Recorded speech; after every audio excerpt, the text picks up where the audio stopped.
A 60-meter tunnel, makeshift supports, and wall reinforcements. The entrance and exit hidden in a dense forest. It was supposed to be a perfect plan. The border guards noticed the movement thanks to thermal imaging cameras and sensors. The scale of the migrant smuggling operation was enormous. At the moment, we have apprehended over 130 people. The search for the rest is ongoing.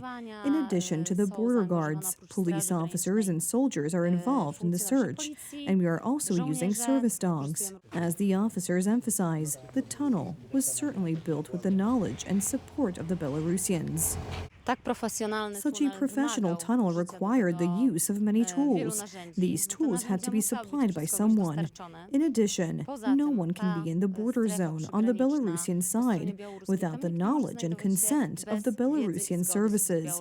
So the Belarusian services were certainly involved in this process. In recent weeks, the number of attempts to cross the border has decreased, but this does not mean that Minsk or Moscow have ended their hybrid war. On the contrary, as experts point out, such activities will be increasingly well coordinated and will go much further than just smuggling illegal immigrants into Poland. The Soviets perfected the art of provocation, and Vladimir Putin is a former KGB officer, then head of the FSB, prime minister and president. He comes from a system of services that rely on provocation, so these provocations at the border will take place. There will be incidents involving airspace violations, and there may also be further attempts at sabotage, diversion, etc. This makes it all the more difficult to explain Brussels' decision, which will require Poland to prove annually that it is facing migration pressure, whether legal from Ukraine or as part of Lukashenko and Putin's hybrid operation. The Polish government boasts that we will not accept any illegal migrants.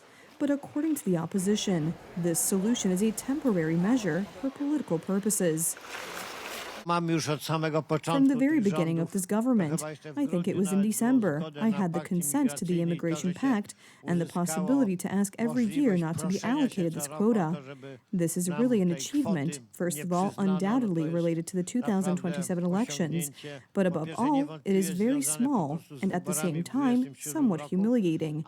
We constantly have to ask for consideration of the fact that we are, as it were, on the front line, that we have accepted over 1 million Ukrainians, and that we are the subject of constant attacks on our border. What's more, the government's narrative itself does not match the facts, as can be seen on the western border.